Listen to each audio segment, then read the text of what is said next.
Welcome, everyone.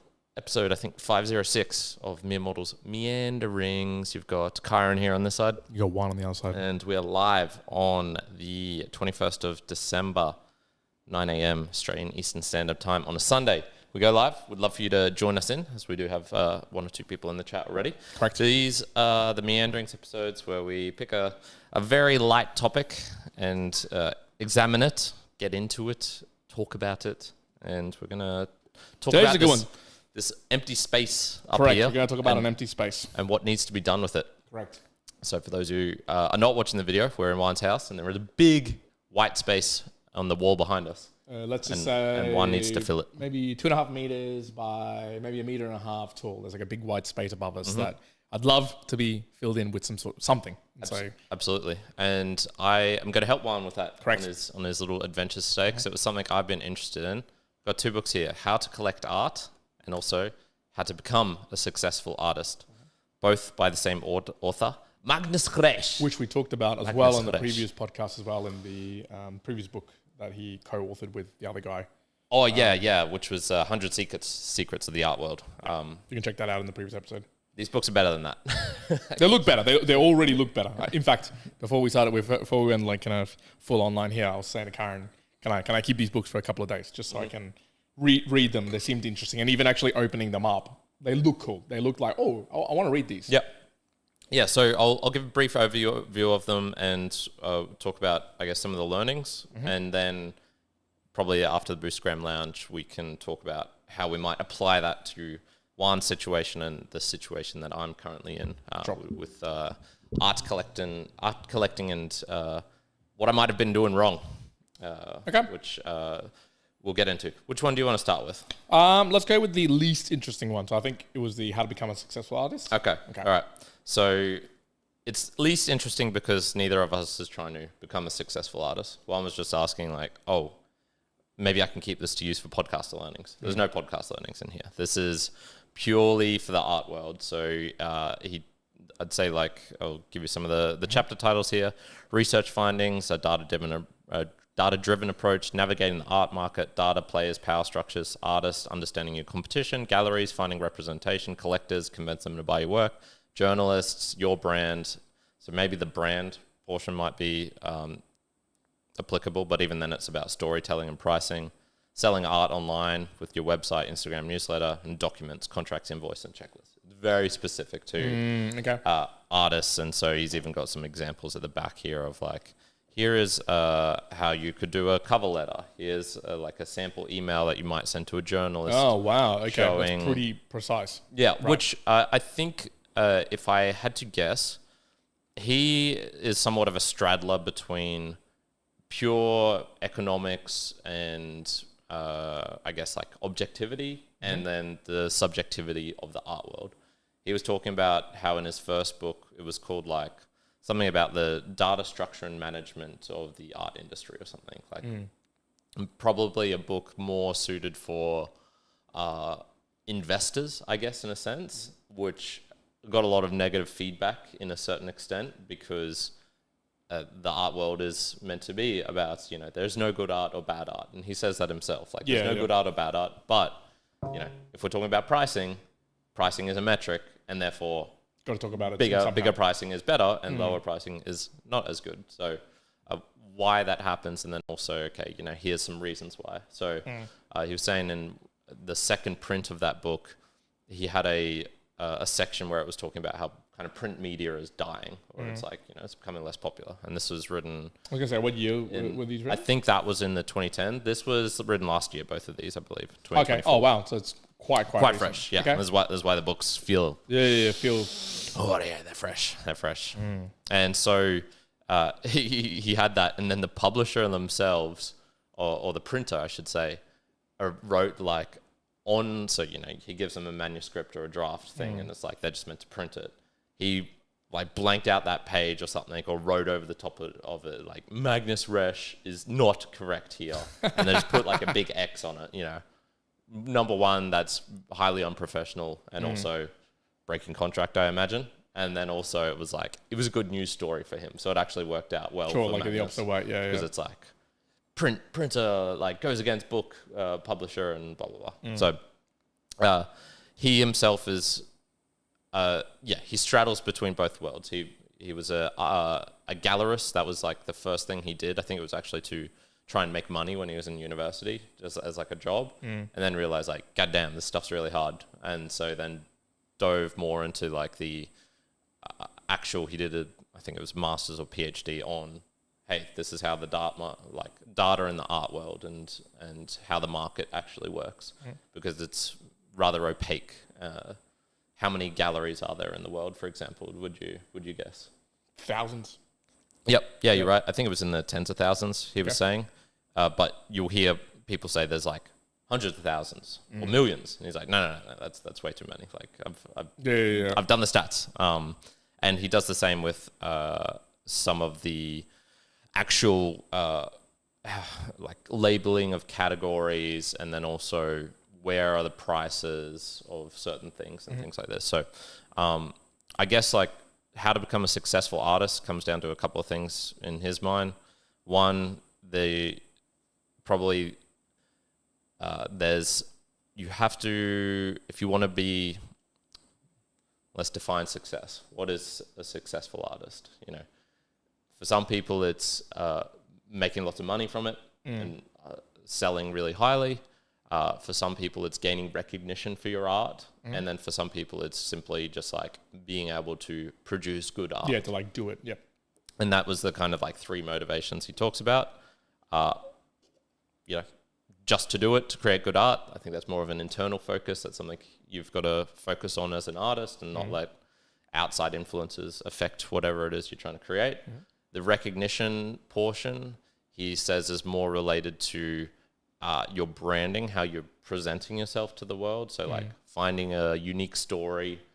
When you're messaging journalists, they need to have a reason of like, oh, why would I write about this person? Why would I write about this piece of art?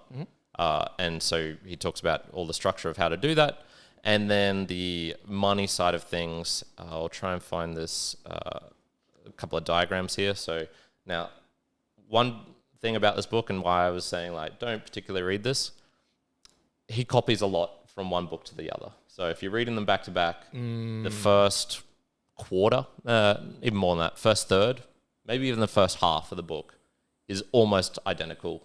And in fact, is identical in certain ways. Okay. So I can actually give this to you and we can like read together in a, in a certain extent. So if you're looking at distribution artist types, he's got a little diagram here, which I'll hold up to the camera so we can see. So you've got the superstars at the top. It's a pyramid. So superstars, there's 0.5%. Mature and emerging, that's like 5 to 6%. 6%, Main Street artists 12%, vanity artists 40%, and then passion artists 41.5%. And if you want to make money, yep, same thing. But I've got the red version. One's got the blue version. I've got the blue version. Yeah. Okay. Good point. So there's different categories. So if you want to be like the wealthy artist, you know, making tens of 8 figures, 7 figures for your art, then you need to be very particular about it. You also need to recognize the chances of that happening are insanely slim because there are many, many artists in the world. And if you want to be in the kind of like well-known, well-regarded area of, if that's your definition of success, then there's another diagram here showing it's like a bubble map. And it shows where all the linkages, the networks between the big galleries in the world. So it should look something like this. Right. And distribution of institutions and their importance. Right. And there's really 4 kind of like big ones. Gagosian, the Guggenheim Museum, MoMA, and what was the other one? Pace Gallery or the Whitney or Hauser and Wirth. I listed off more than 4 there. But those are the kind of names where it's like you need to be in New York essentially to really break into this big, well-known recognition. For as much as the, same diagram posted on both books. For as much as the art world says, you know, it's inclusive for everyone, anyone can get into it. the numbers and stats still dictate that, hey, if you want to be well-known, there's like, and well-known / successful kind of come, monetarily successful kind of come hand in hand.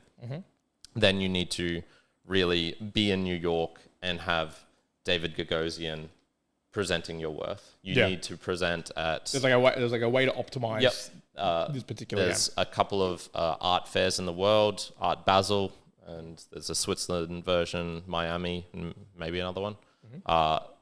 You need to be kind of presenting there and also really be doing like a solo show at one of these places. Or Freeze is another really big one. So that's the kind of stuff that he says here. The rest is more actually rather practical, I would say, which is probably good for artists. If you're an artist, I would actually say this book is great for you. How to Become a Successful Artist, because it does give you a lot of the details of things that artists are not probably good at. Branding, marketing, posting, the self-promotion aspect. It's kind of like value for value in what we do here, which is it can come across as like begging, or it can come across, if you're initially hesitant, it can come across as like, oh, I don't want to like be forcing myself upon other people or things like that. That's a mental block you have to get over. And it's like, all right, if you believe in your work and what you're actually doing, then you really need the confidence to be going up to believe. Saying, yeah, this is, I'm pricing my work at this much. Yep. Within limits as well. If you're an unnamed artist, charging for like 60 grand for your first pieces of work, probably not going to work. Yeah, probably a bit. Yep. It needs to be in like the hundreds, low thousands sort of deal. So, that's the How to Become a Successful Artist. And then he, surprisingly, Instagram is very, very high on his list of things you need to optimize for. Okay. Selling through Instagram apparently is rather strong. Digital sales of art is not that much still to this day. It is picking up, and especially since COVID, he was saying. That'll be interesting. I wonder whether that's like a little spike that will then absolutely disappear. And when I say that, I mean those sales are not of digital art. They are of art, but they are sold through Instagram and digitally like that. buying physical art. Right. So that's a kind of like little distinction of that side. Yep. So if you want to learn about podcasting in here, it's too specific. It's too specific of, maybe you could get something out of it related to branding and storytelling, but you'd probably be better off just reading a book of. Sounds like this one though has more of the same information and probably more of the relevant information. So the other one it's talking about there is how to collect art, and as I mentioned, much of it does carry over. So I think his, for both of these books, half of the book is just talking about how the art world is, and then the other half is, okay, what do you want to do about it? And really there's always like an artist, the collector, so the buyer and the seller, seller and the buyer, I should say. But then there's all these middlemen as well, which is the art galleries, there's the art advisors, curators, museums, things like this. So it gets more complex the more you get into it. How to collect art. So titles are almost all the same, except he then has, for the first half of it, then it goes from like learning from collectors, selecting the type of artist collect, art fairs, buying at art fairs without getting overwhelmed, auction houses, art advisors, and then cool enough, NFTs, an introduction and overview that he has right at the end. That's cool. Okay. Yeah. That was probably one of the reasons why I'd found this guy before, because he was what I would say someone steeped into the art world in general, the traditional, but early enough to NFTs to actually, I've seen a couple of podcasts with him talking about it, and I was like, okay. This guy gets it. He gets it.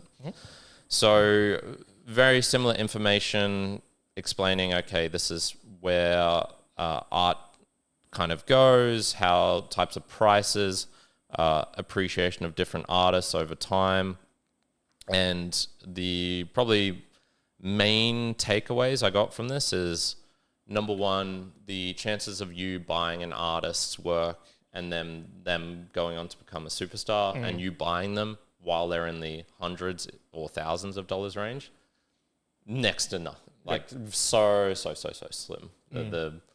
He doesn't give particular odds, but it's very not low. good. It's not good. Yeah, don't expect every painting you're buying at $100 to be $1 million in a few years. Yeah, and I think he also is explaining like many of these artists, they died penniless and broke, and it was their art was valued afterwards. So we're talking of I think like the Rembrandts and the Van Goghs and things like that. So if you're buying their art in their lifetime, expecting it to be like, chance it's not going to be like Van Gogh. He's the best. He's the best artist. I love this guy. He's amazing. You're also going to die penniless and broke if you're betting all the house on him. Exactly. So the books themselves, they've got these case studies in them where he has interviewed a whole bunch of people as part of his research, and then he goes like, Lucian Smith, the biggest art market investment, and then talks about how this artist rose to fame, and it's just like a little brief bio. But it's kind of cool because it taught me about a whole bunch of people who I'd never really heard of before, and different ways that they were collecting, or artists in the other book of how they rose to prominence and what they did in particular. Sure.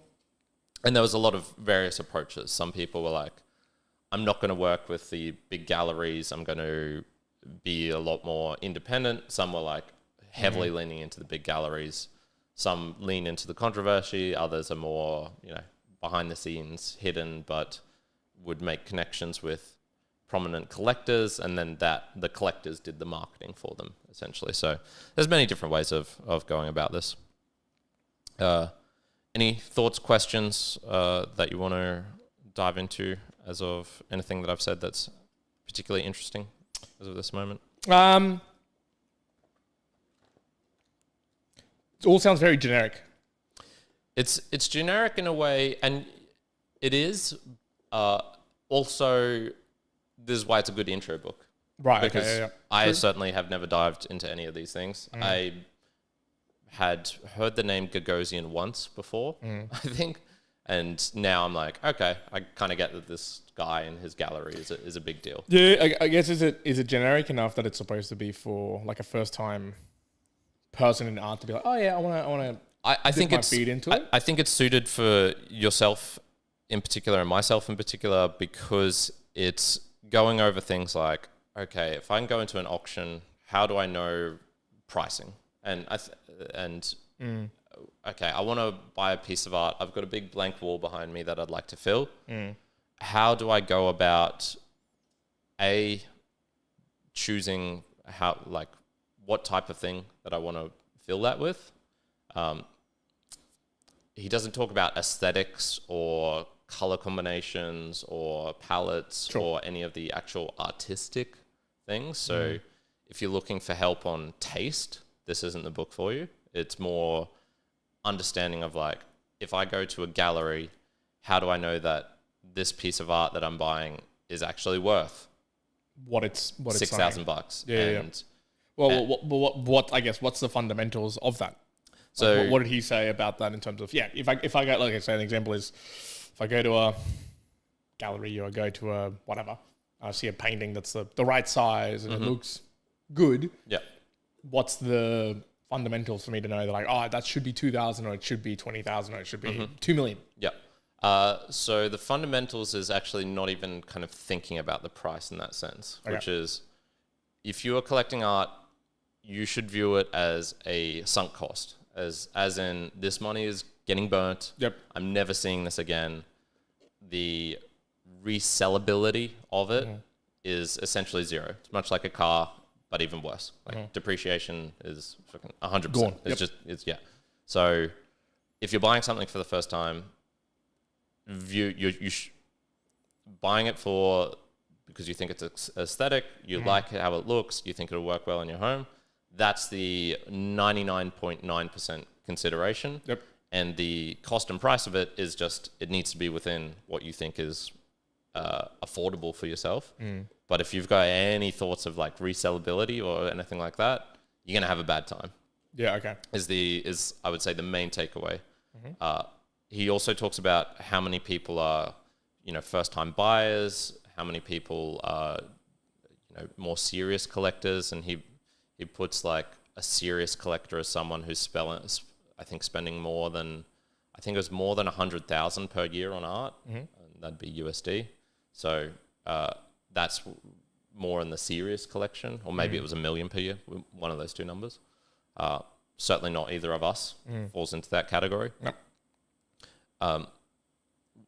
When you're, okay, so you go to a gallery and you see pieces of work there, they're probably going to be in the thousands of dollars of range. If it's in the tens of thousands, it probably needs to be a name brand artist that you already have heard of independently elsewhere. So this is where we're talking like even Picasso stuff. You can find Picasso's like little hand drawings or lesser known stuff for that kind of price range.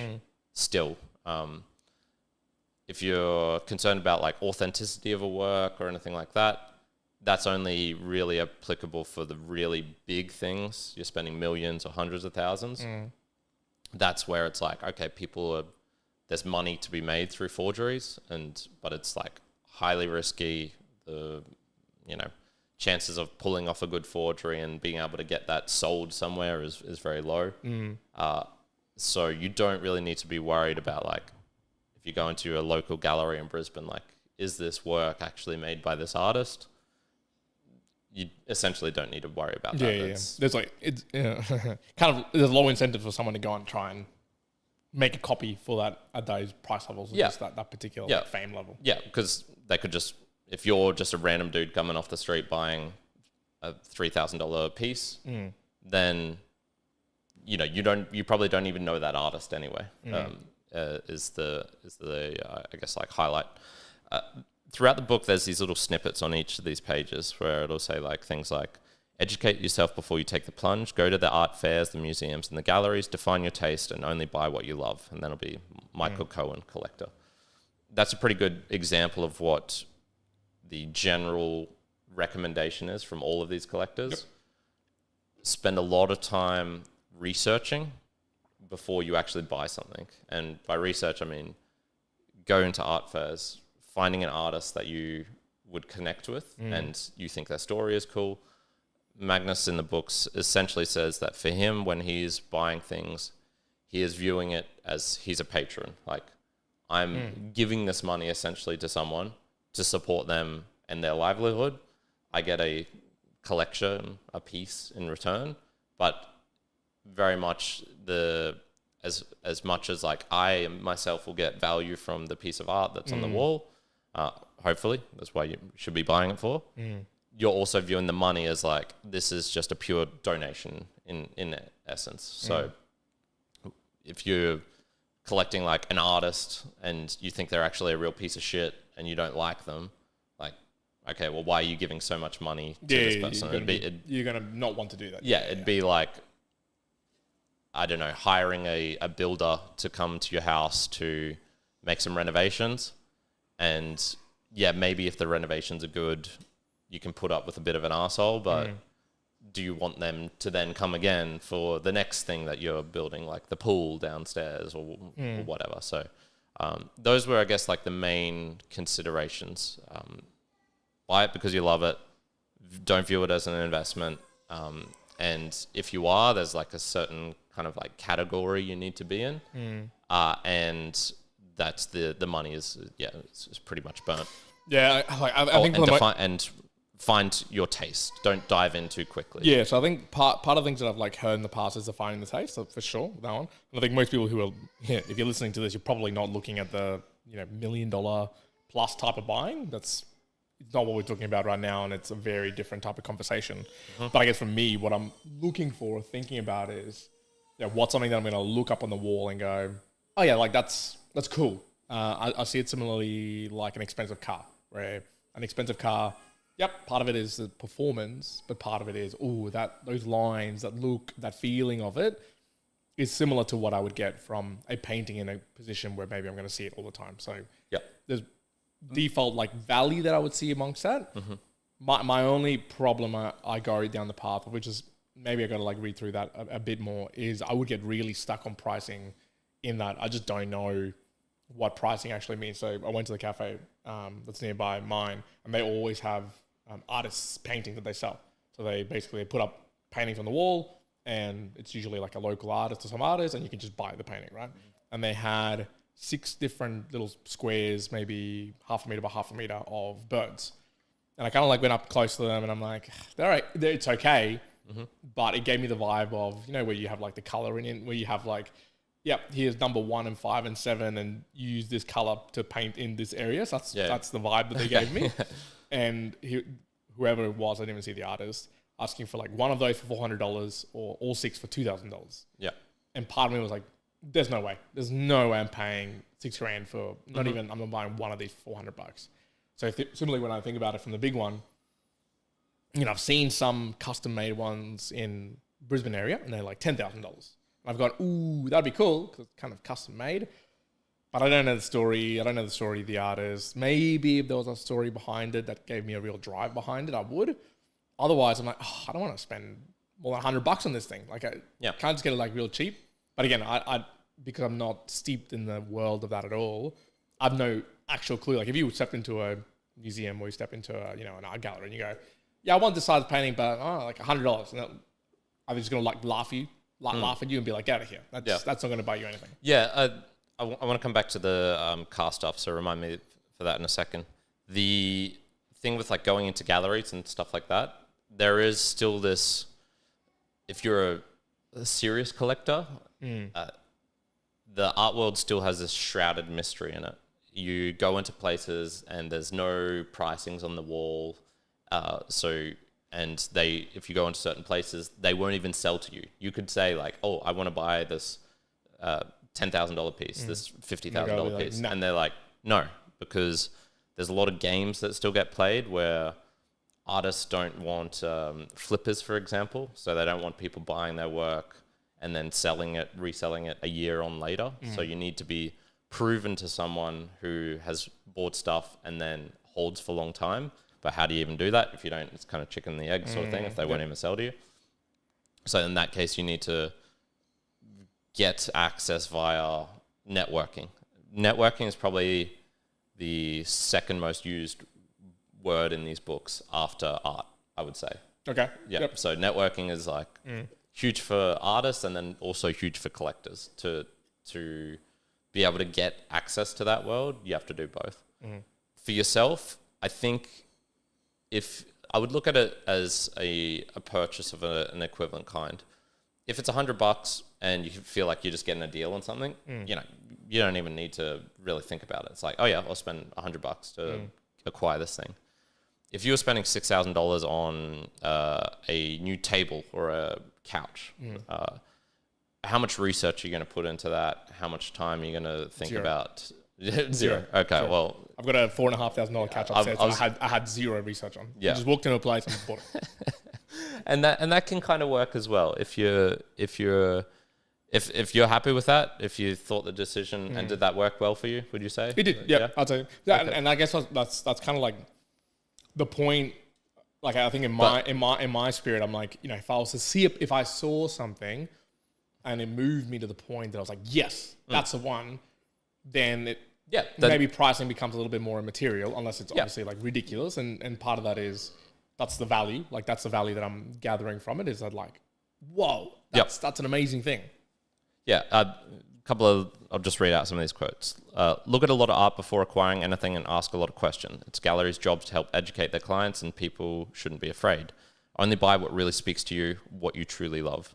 The success of an artist is about the work. It doesn't have anything to do with the market. The art is like drinking a great whiskey. Buy what you like and most importantly, enjoy the experience. So buy art that is personal to you and a reflection of your own experience. That way, no matter what ups and downs or trends the art market goes through, you'll always be happy with your acquisition because it means something personally more significant to you. So these are all the type of like recommendations and suggestions you're getting from collectors and artists. So in that case, if you went in, you bought a piece, a couple thousand impulsive, which you like to do, then that's good. That'll work out well. It sounds like you're struggling though, like, how do I value this sort of thing? If that's the thoughts that going through your mind, it's probably already overvalued in essence. But if you had walked into that furniture store and the couch was 40,000 instead of 4,000, you know, that would have impacted you more significantly. For sure. You've been like, is this... Can I like massage my back? Exactly. You know, is this made of alligator leather? I don't know. Yeah, like what's going on? Why? And if they're just like, no, that's just what that's what they go for. That's just what the couch goes for.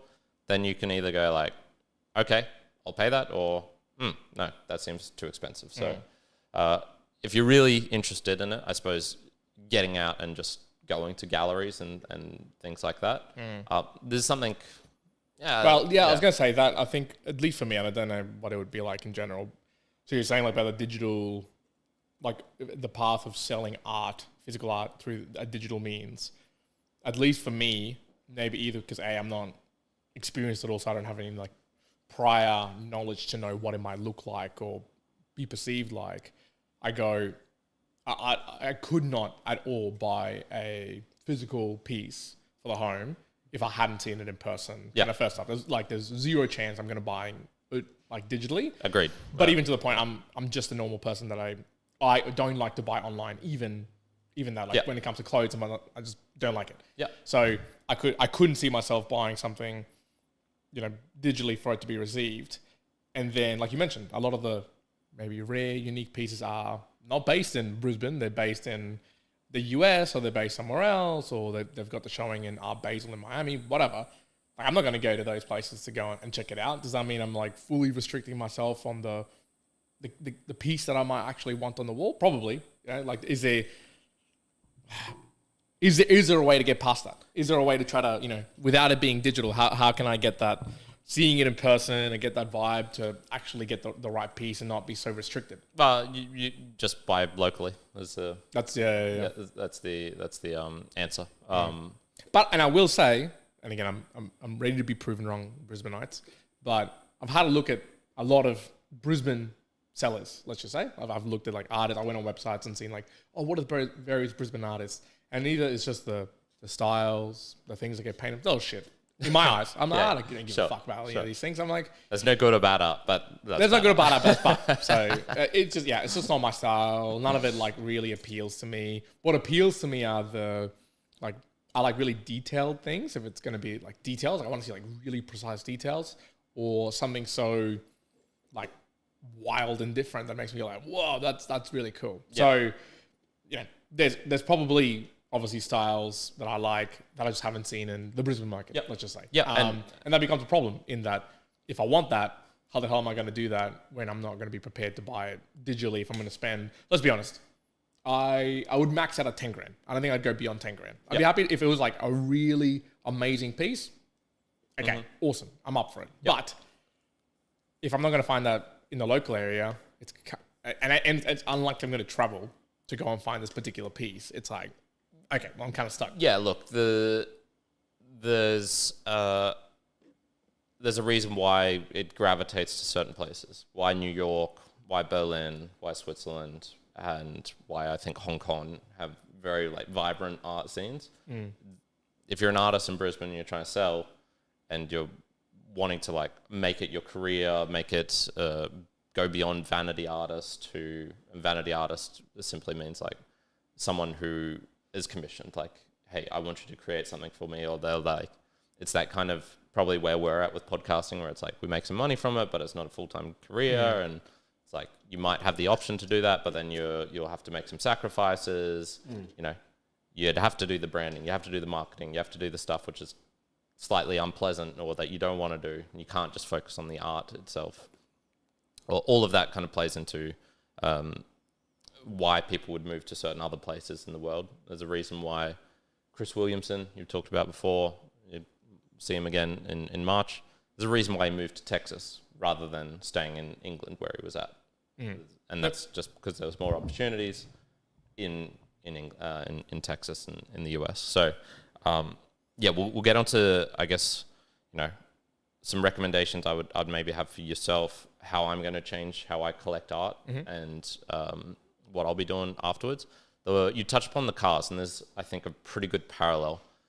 The car world, how does that work in terms of like, you want to buy a car and... Very similar, If actually. you're looking Very, at very similar. investing, Yeah, very similar is to what it you a said. good investment in general to buy a car? From what I gather, no, but there is a certain way of going about collecting and investing in cars, which can make you money. And Correct. And I think it's very, I mean, similar, but even maybe simpler, I guess, than art in general, because in the car world, as long as it's enough of a rarity, and if that car sells out in its initial sale, then it's likely that you're going to make money on it.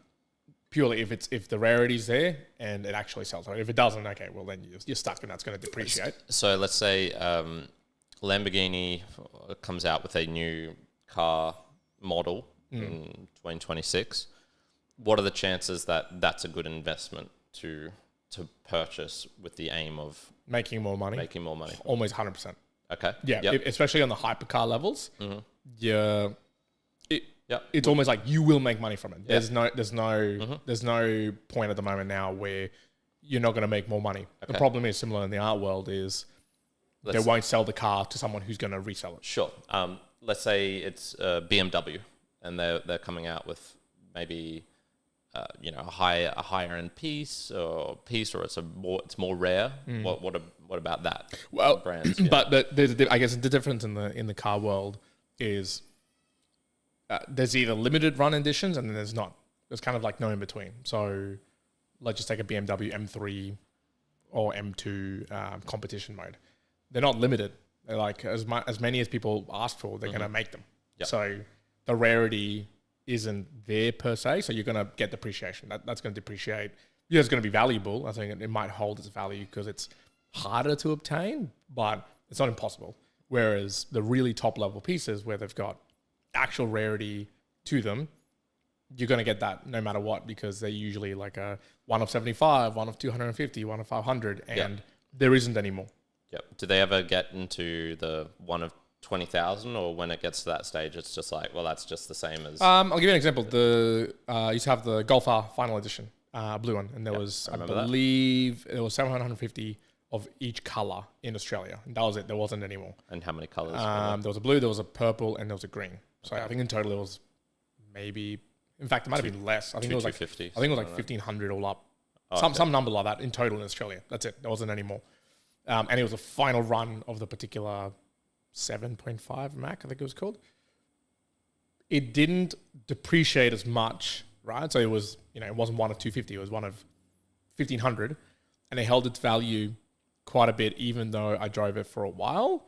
I believe even to today, it's held its original value, maybe minus 10%, and that's with a lot of kilometers on it. Sure. So yes, it's still got some rarity that does hold its value, but it's depreciated still. Yeah. So you really need to go to those. I'd probably say sub 500, sub 250, especially if you're looking at the really top level car brand. So this would be the equivalent in the R word of a Da Vinci or whatever. Yeah. Then sure.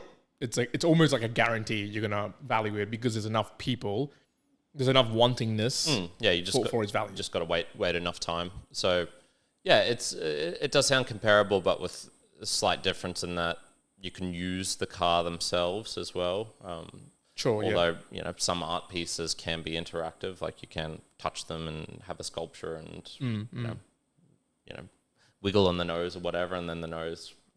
goes from... Sure. One thing actually that's probably not similar to the art word is that the way they get you. So this is just random, but the way that some companies, the main way that companies make money in the construction world, in the parts and pieces world, or should I say like the mechanics, the big trucks and whatnot, the money's not made in the sale of the truck. Not at all. That's like peanuts in comparison. They actually almost sell that at wholesale, where they make all the money as the parts and the maintenance. Yep. That's where the big money is made. So like a Hastings Deering, big one in the world, all the money is really made on the parts and the maintenance. That's where the big money is. Cars, so let's just talk I wouldn't even go a super hypercar. Let's just go like a relatively mid-level Lamborghini. You pay for your Lamborghini and maybe it's, this is Australian money, 400, 500 grand, maybe 600 grand. And yes, you could expect that to value up to maybe 10% year on year if it's a good rarity and people want it.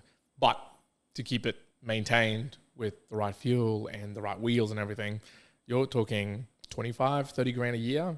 Yeah. Insurance is another 20 grand. So it's costing you something on the order of the 10% increase that it's going. So yes, it does value out from a capital perspective, but it's quite to maintain it, it's quite intense. There's another cost to it as well. So yes, you do get to use it, but it also has a much higher maintenance. And I think I saw in one of these books, it was talking about maintenance of art, or like how to keep your art right. I wasn't sure if it said it on there. Not particularly. There's nothing about actually storing art or anything like that in here. Okay. The probably most similar thing to that would be just if you're buying, there's certain categories, things you got to watch out for. Auction houses are going to try and, create that FOMO. So if you're buying in an auction, really have a set limit price of what you're willing to do. If you're going to a gallery or an art fair, going on the very last day, kind of like right at the end of the day, and if the piece you want is there, you can kind of ask for a 10% discount because they don't want to ship the work back to Switzerland if they're in Miami and things like that. So there's a couple of like little helpful tips, but in general, if you're getting into the like investing in art as a category, that is when you need to start being like, you can start applying some numbers to things and being a bit more savvy with it. Okay, Picasso pieces have year on year had this % appreciation. This one in particular, and some people have done prints. Andy Warhol, for example, he's got Marilyn Monroe prints or the tomato prints. So that when there's the exact same artwork and you can use additions, it's like, oh, okay, I gotcha. This is how I can value these sorts of things. So cool. All right, that's a good starting point. Let's jump into the Boostragram Lounge. We'll quickly thank any supporters that we've had for this last week. I don't remember seeing any come in, but I do want none that I can see on the Boostragram on the Discord. I do want to just check that Satoshi Stream is not leaving us high and dry. Don't see any more coming in. So Sad Puppy, the artistic Chux Cloth beanie. Stays off the head. Stays unused. It appreciates in value every time it. Does it appreciate? It depreciates in value every time it doesn't get used. Because this is a reflection of how much donations we get coming in to support the show. And so what I mean by that is if you are enjoying what you're hearing here, if you're a supporter of the show, you want to thank us monetarily, there's many different ways you can do about that. There's a PayPal link. We also really enjoy the Boostergrams, which is using a podcasting app like Fountain or True Fans, Podcast Guru, Podverse, Castamatic, a couple of different ones, and sending us a message with a payment with a message attached. And if you go to meremortalspodcast.com/support, you can find out how to do that. Correct. All right. A couple of things that are going to change for myself and perhaps for you as well from learnings from these books. Number one for me is that I dove in way too quick. What do you mean by that? To collecting art, and in particular the digital version. So, have you bought any physical things? No, but I have acquired some physical things. That's correct. Yes, through the digital, you've acquired some physical. Yes, and also through physically going places. So, in the last year, I've learnt that I don't particularly care about things if they don't have a somewhat sentimental or a connection with myself. So I'm on... With yourself? Yeah. Okay. And so I need to be not invested only financially, but also in a... how would I describe it? I want to interact with the artist. So if... Let's say I was to collect some physical art, and there's reasons why I don't really do that, but I'll get into that shortly. I 100% am going to be taking his advice of like going to galleries, meeting the artists, and actually forming a connection with them. And then, if I buy a piece, it's going to be, okay, I bought that piece because I knew that guy. Like, I have a resonance with this piece of art. It's not purely just for the aesthetic value. So if someone comes into the house and is looking at something like aesthetically, they could maybe get some appreciation or whatnot for that. For me, it's got to be like, not only do I think it looks good, but it's got a connection with myself. Sure. So, Yep. an example from this: when I went to Poland for the Hosky Summit, and was helping out with the live streaming there, one of the Hosky artists, was it Danksy or the Big Hosky? One of the two. They had created a bunch of 30 by 30, how would I call it? Spray painted graffiti Hosky drawings. And he kind of just gave these out to people there. And he had way too many, so I actually acquired 3 of them. And when I say acquired, I was like, give me them. Yeah. Wasn't gifted, you took 3. Well, I was gifted 1, or maybe 2, and then a third one was just hanging around. So I was like, I'll take this. I was very happy that it managed to get all through Europe in my luggage case in the back, unbroken, untainted. So when I came back to Brisbane, I was like, oh, sweet. These are still very usable. They're not damaged from my travels. And so I framed them and put them on the wall. And those have 0 value. It's Hosky, zero value anyway, but even more 0 value. They're in just some kind of cheapish frames, which I bought to actually mimic some of the NFTs that I also hold of them. And so now for me, they're like, oh, this is kind of a reflection, a reminder of damn, I went all the way to Poland and, helped out the Hosky community there. And there's just a little token of appreciation from some of them. Yep. And now I get to hang them on my wall. People coming in, artistically, what are they going to think? I don't know. There's no good or bad art. But for me, those things, although they have 0 value, hold very big sentimental value. So if I collecting physical stuff in the future, it needs to be like that. Yep. You also mentioned I've kind of the other collectible I've been receiving as VFriend stuff. And this is where I go, all right, I kind of don't want to be a collector in the physical sense of things, because things degrade over time. It's a pain in the ass when you're moving. You have kids, and man, have I seen some kids destroying stuff, aka Vienna. And why I also question, is this high enough out of reach for the moment?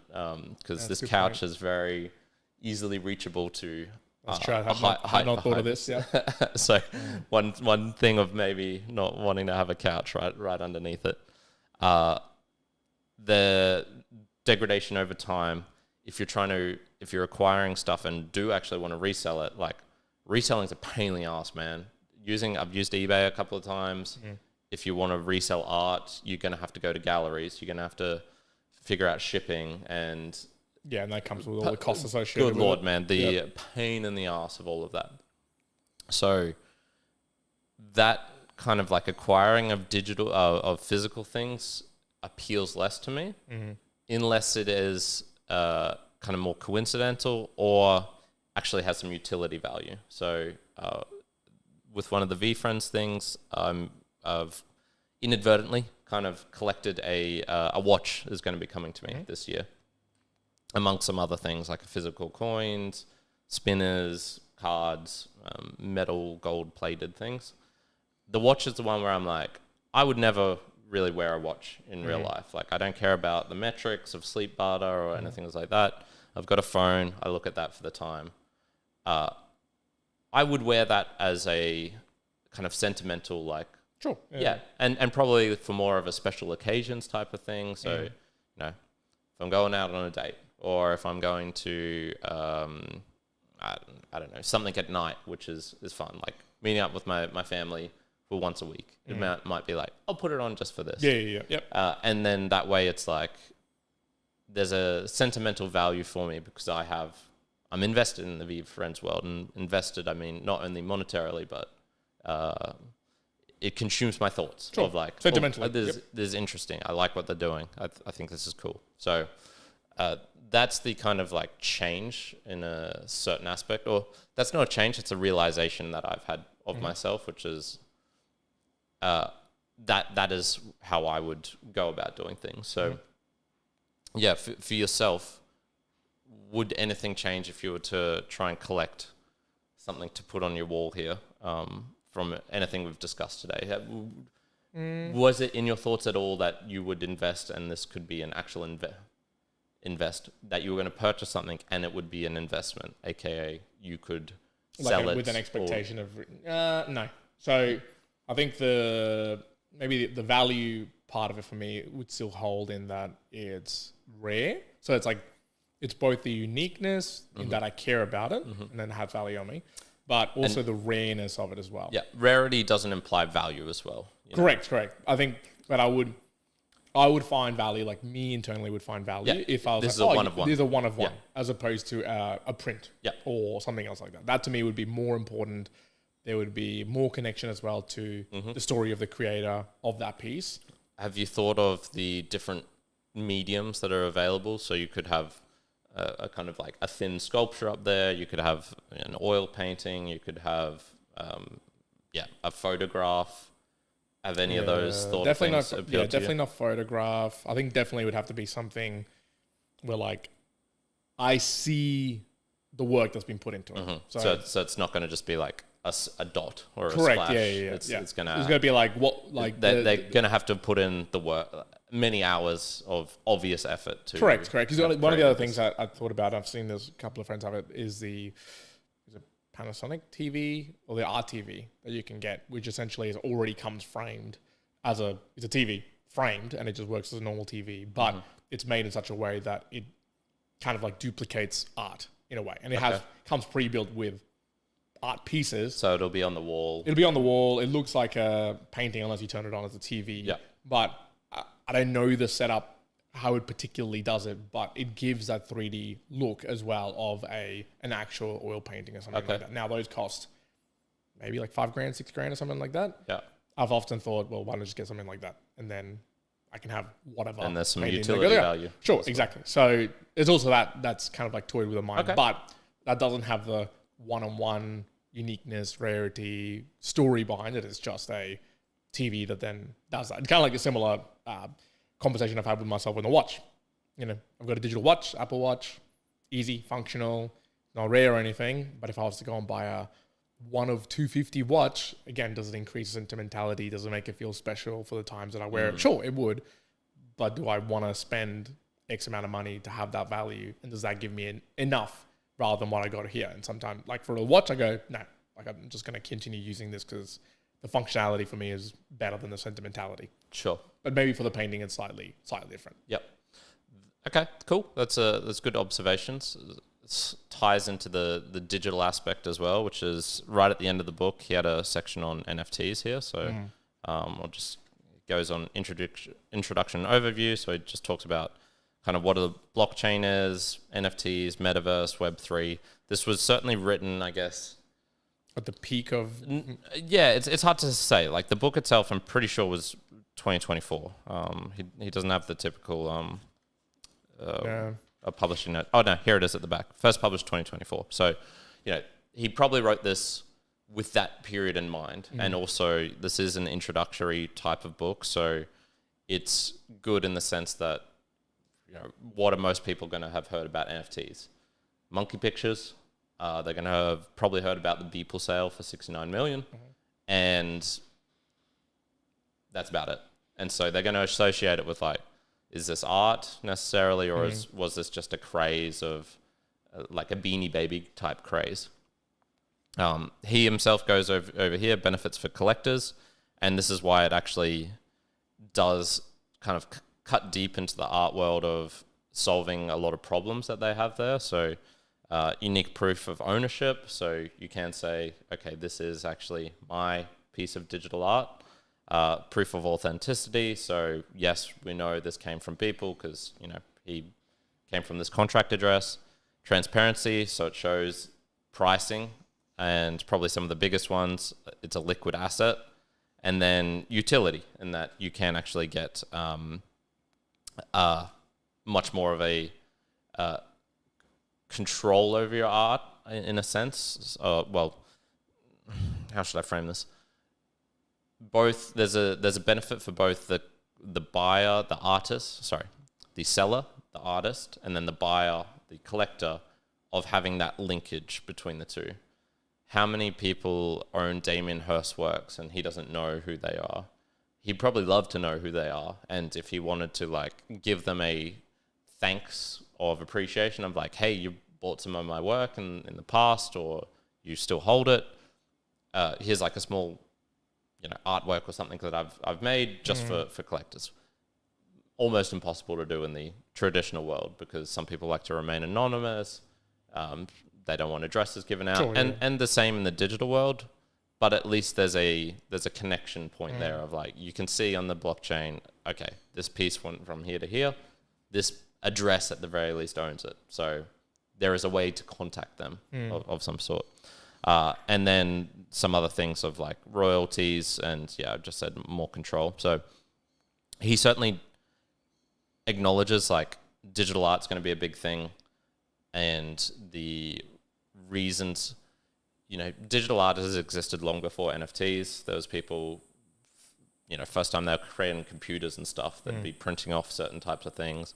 There was algorithmic art. There was all sorts of things that people were doing, but they still had to have that physical component of, okay, it's digital nice, but we need to show it on the screen here, or we need to somehow have this in the real world, and it can't be owned digitally.